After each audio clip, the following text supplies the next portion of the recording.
Spoštovani, skupaj z ostalo Evropo in večino severne poloble smo na začetku hladnega vala pandemije koronavirusa. Ta pandemija vpliva na vse. Položaj je zelo resen in nima smisla karkoli olepševati. V imenu vlade najprej izrekam iskreno sožalje vsem, ki ste v pandemiji izgubili svoje najbližje. Že aprila in maja sem tako kot tudi nekateri drugi evropski voditelji večkrat opozarjal, da nas jeseni čaka nov val, hladni val virusa, ki bo težji, če ne bomo imeli na razpolago učinkovitega cepiva in ali zdravila, ali vsaj obvezne elektronske aplikacije za sledenje okužbam. Danes še vedno nimamo nič od tega. Zakonsko podlago za obvezno aplikacijo smo si v Sloveniji sicer po težkih mukah zagotovili že julija, vendar je realizacija zastala v domačem in evropskem birokratskem močvirju, zlaganih skrbi za zasebnost, pa tudi pri nesposobnosti za iskanje izvirnih rešitev v izjemnih razmerah na obeh ravneh. Mnoge je bolj skrbelo, kaj bo dejala informacijska pooblaščenka ali mediji, kot pa koliko ljudi bo moralo trpeti in umreti, ker si nismo priskrbeli orodja, ki ga digitalna doba ponuja vsem. Evropa se sicer po zadnjem sestanku Evropskega sveta prebuja, a zamude v veliki meri ne bo mogoče nadoknaditi pravočasno. Spoštovani Slovenke in Slovenci, državljanke in državljani, dragi rojaki. Od nas vseh, od vsakega posameznika, od vse naše zavzetosti, naše vztrajnosti, trdoživosti, poguma, trme in solidarnosti odvisno, kako bo šlo naprej. Pred vrati je zima. Spremljali smo, kako je zimo ravno prestala Avstralija. Ni bilo lahko. Nekaj podobnega ali mogoče še težjega čaka tudi nas. Ta pandemija ni samo velikanski izziv za zdravstvo, ampak je preizkušnja za celotno človeštvo. Za nas Slovence še posebej. Včeraj mi je znan slovenski pisatelj poslal pismo, v katerem se sprašuje, ali je narod, ki niti svojih mrtvih iz prejšnjega stoletja ni sposoben pokopati brez prepira, sploh zmožen toliko resnične solidarnosti do najbolj ogroženih živih, da bomo zmogli. Prepričan sem, da večinsko to solidarnost vsekakor zmoremo. Ne narekujejo zgolj čustva, ampak tudi zdrav razum. A zgolj večina za uspeh, kot smo videli pretekla 2 meseca, ni dovolj. Potrebni smo vsi ali vsaj zelo velika večina. Plebiscitna večina razuma in solidarnosti. Hladni val pandemije je v zadnjih tednih ogrozil celo zmogljivosti najboljših zdravstvenih sistemov na svetu, kot so nizozemski, nemški ali avstrijski. Nihče nima na voljo neomejenega dodatnega števila zdravnikov in medicinskih sester, prav tako ni mogoče in ni smiselno zaustaviti vseh ostalih nujnih zdravstvenih posegov, saj s tem naredimo le še dodatno škodo, dodatno trpljenje in umiranje.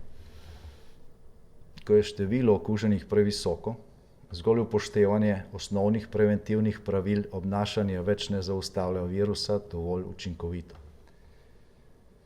Edina obramba pred splošnim razpadom zdravstvenega sistema je tako drastična omejitev naših stikov z drugimi. Torej nekaj, česar naše generacije pred to pandemijo niso doživele še nikoli v takem obsegu. Zato je razumljivo, da ukrepi za omejevanje medsebojnih stikov nikjer v demokratičnem svetu niso sprejeti z aplavzom, niti se nikjer ne sprejemajo z lahkoto. Povsod o njih potekajo strokovne in politične razprave. Te so potrebne in zaželene tudi pri nas. Nihče ni nezmotljiv, še posebej ne v položaju, ko moramo odločitve sprejemati v izjemnih razmerah in to v državi s podsistemi, ki se v birokratskih ovirah dušijo celo v najbolj običajnem času. Kritiko vlade in naših ukrepov zato jemljemo kot del demokratične razprave. Vendar pa laži in dezinformacije brisanje razlike med tem, kar je res in kar ni, uporaba dvojnih meril ter poudarjeno poročanje o akcijah, ki zanikajo potrebo po zaustavljanju epidemije ali se norčuje iz ukrepov, ne prispeva k demokratični razpravi. Še več, izničujejo napore večine in še posebej napore vseh na prvi bojni črti, ki se trudijo za omejitev epidemije. Zato pozivamo razne vplivneže, ki trdijo, da vlada sprejema ukrepe zato, da straši in ustrahuje ljudi, da se zaustavijo. Dovolj je bilo. Cel demokratični svet sprejema ukrepe, ker ceni in varuje življenje. Izkoriščanje globalne zdravstvene krize za rušenje je zloraba stiske, je zavržno, ničvredno početje. Zdaj, po drugi strani pa nam je v teh težkih mesecih izjemno pomagala samoiniciativnost posameznikov, ki so se na vseh nivojih kot strokovnjaki vključili v spremljanje in analizo trendov, preučevanje tujih izkušenj, pripravo lastne proizvodnje zaščitne in medicinske opreme in v pripravo smernic za 5 doslej sprejetih protikriznih paketov. V teh dneh vlada zaključuje pripravo že 6. paketa ukrepov za blažitev posledic epidemije. Naslednji teden bo na klopeh poslancev Državnega zbora. A žal, to ne bo zadnji potrebni paket. Pandemija sama, kot tudi številni ukrepi za njeno zaustavljanje pri nas in drugod, so bili in so nujno obremenjujoči. Nihče se jih ne veseli.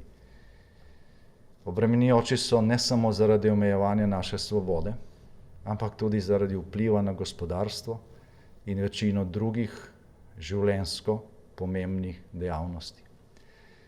Daljše obdobje omejitev pri izobraževanju, kulturi, duhovnih in vseh drugih dejavnostih, ki predstavljajo vezivo naše skupnosti, ne more miniti brez negativnih posledic.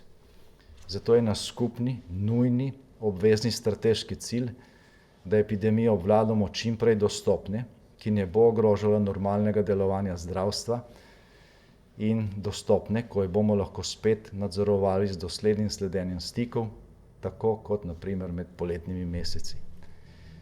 To lahko naredimo, če bomo dosledni. Zaradi odločitev Ustavnega sodišča smo omejeni na sprejemanje ukrepov, ki lahko trajajo brez nove presoje zgolj teden dni. A ne glede na Ustavno sodišče je jasno, da bodo morali nekateri ukrepi trajati dlje časa. V bistvu nas čaka najmanj mesec dni trdega boja z virusom in nato še meseci velike previdnosti. Tako bomo lahko mogoče preprečili tretji val. Ob večji dostopnosti hitrih antigenskih testov bo mogoče na lažji način zamejiti posamezne izbruhe virusa. Če v naslednjih tednih uspešni, bomo lahko Božič in novo leto preživeli bistveno bolj normalno, kot smo preživeli zadnje krompirjeve počitnice.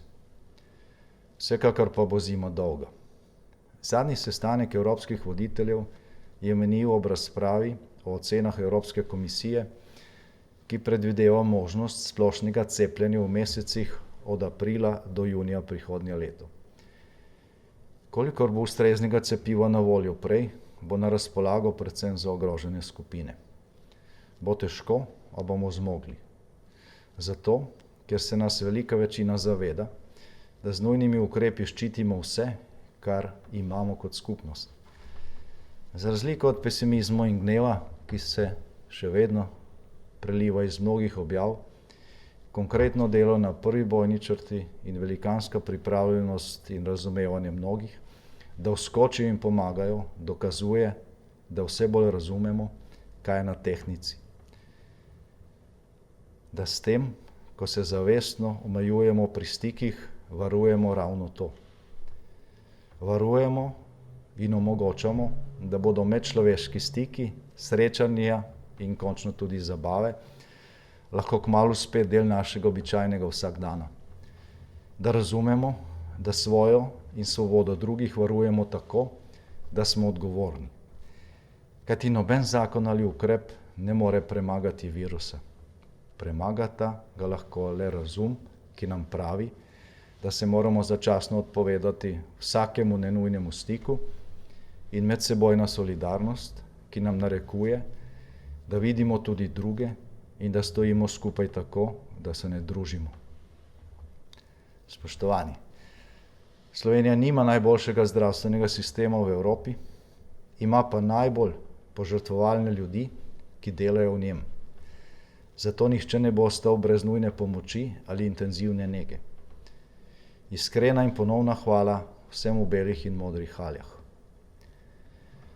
Slovenija ni najbogatejša država v Evropi, a kljub temu bomo tako, kot smo skupaj solidarno pomagali najbolj prizadetim v gospodarstvu in storitvah spomladi, pomagali tudi jeseni in pozimi. Hvala vsem, ki tudi v teh težkih razmerah poganjate gospodarstvo, nujne storitve, proizvajate in dobavljate hrano in vse ostalo, kar je potrebno za življenje. Slovenija nima monolitne izvršne oblasti, ima namreč koalicijsko vlado. A širša ekipa te vlade, skupaj s strokovnimi ekipami, že od marca dalje, opravlja izredno naporno dvojno delo, polno težkih odločitev, neprespanih noči, upravičenih in neupravičenih kritik, medijskih pogromov in tehtanja preko dvojnih meril. Pravi mali čudež je, da v takšnih pogojih sploh normalno deluje. A deluje in bo delovala še naprej. Smo trdoživi, kot je trdoživ slovenski narod, ki ga stoletja viharjev niso izruvale iz svoje zemlje. Hvala vsem sodelavkam in sodelavcem. Bistvo je sedanjosti velikokrat očem skrito, a čas vedno razkrije tisto, kar je očitno. Zima bo dolga in zahtevna. Za naravo je to čas počitka. Nas pa čaka trdo delo, veliko odrekanj in izjemno odgovornost vsakega med nami do sebe in vseh ostalih. Podprimo z vsemi močmi naše zdravstvene delavce, epidemiologe, pripadnike civilne zaščite, zaposlene v domovih za starejše, policiste, vojake, inšpektorje, trgovke, zaposlene na kritičnih mestih in vse druge na prvi bojni črti. Ker če bodo zmogli oni, bomo zmogli vsi. In ko bomo čez leto dni gledali nazaj na današnji težki čas, bomo lahko ponosni na Slovenijo. Hvala lepa.